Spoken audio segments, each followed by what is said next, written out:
तर big boss big boss big boss करत करत करत 1.5 वर्ष गेलं होतं मित्रांनो. आणि फायनली आता 1.5 वर्षांनंतर बिग बॉस मराठी सीझन 5चा प्रोमो आपल्यासमोर आलेला आहे. आणि तो प्रोमो आल्यानंतर संपूर्ण महाराष्ट्राला हादरा बसलेला आहे.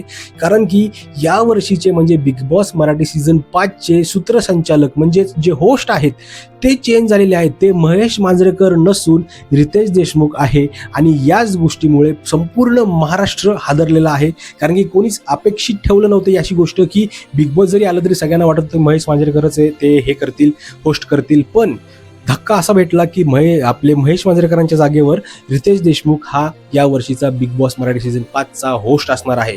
तर मित्रांनो, ही एक गोष्ट एवढी इंटरेस्टिंग झालेली आहे ना, ज्या पद्धतीने त्यांनी जो प्रोमो टाकला आणि प्रोमो ज्या पद्धतीने व्हायरल झालेला आहे ना, त्याची तुम्ही इमॅजिनेशन नाही करू शकत. कारण की ज्या पद्धतीचे व्हिडिओज मी अगोदर बनवल्या होत्या की केरळसारखा एक छोटा जे एक राज्य आहे त्याच्यात त्यांच्या भाषेमधली जी बिग बॉस आहे त्यांच्या प्रोमोजला खूप सारे जास्त व्ह्यूज येत आहेत, 15 लाख, 20 लाख, 30 लाख.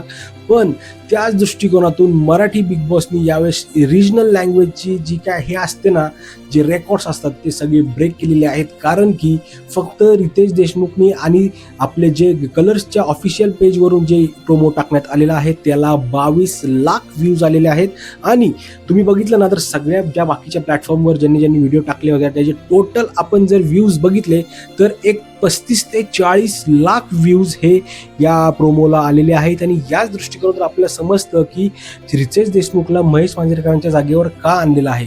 हेच कारण होतं की महेश मांजरेकरांपेक्षा कितीतरी पटीने रितेश देशमुखची जी फॅन फॉलोइंग आहे ती असते आणि ती ॲक्टिव्ह आहे सोशल मीडियावर. तुम्ही रितेश देशमुखचे रील्स देखील बघू शकता, त्या देखील खूप जास्त व्हायरल असतात.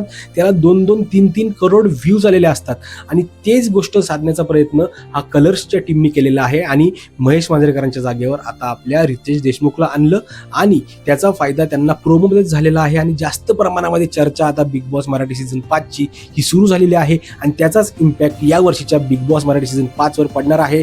आणि तो कसा पडणार आहे तर या वर्षीची TRP ही खूप जास्त असणार आहे. आणि एक गोष्ट अजून लक्षात ठेवा की रितेश देशमुखला इथं आणण्याचं, होस्ट म्हणून आणण्याचं कारण हेच आहे की मराठीमधली जी यूथ पॉप्युलेशन आहे ना ती बिग बॉस मराठीकडे वळवायचं आणि जास्तीत जास्त TRP आणायचा प्रयत्न करायचा.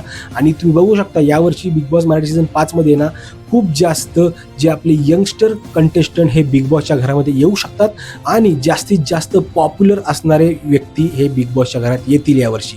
कारण की हिंदीचे काही कन्सेप्ट हे मराठीमध्ये आणण्याचा प्रयत्न आता होणार आहे. जसं की मोस्ट पॉप्युलर पर्सन असतात ते बिग बॉस हिंदीमध्ये येतात, त्याच पद्धतीने यावर्षी बिग बॉस मराठी सीझन 5मध्ये जे सगळ्यात जास्त पॉप्युलर आहेत मराठीमधले तेच कंटेस्टंट बिग बॉस मराठी सीझन 5च्या घरामध्ये आपल्याला दिसू शकतात. आणि तुम्ही लिहून घ्या ही गोष्ट सत्य होणार आहे. मित्रांनो, तुमचं काय मत आहे या गोष्टीवर, रितेश देशमुखवर तुमचं काय म्हणणं आहे ते सगळं तुम्ही कमेंट्समध्ये टाकू शकता. अजून महेश मांजरेकरांबद्दल तुम्ही तुमचं काय मत आहे ते खाली कमेंट्समध्ये सांगू शकता. आणि तुम्हाला काय वाटते कोण कोण ह्या बिग बॉसच्या घरामध्ये यायला पाहिजे आणि रितेश देशमुखचा काय इम्पॅक्ट हा बिग बॉसवर पडू शकतो या सगळ्या गोष्टी तुम्ही कमेंटमध्ये सांगा. मित्रांनो, भेटूया पुढच्या व्हिडिओमध्ये. तोपर्यंत जय महाराष्ट्र.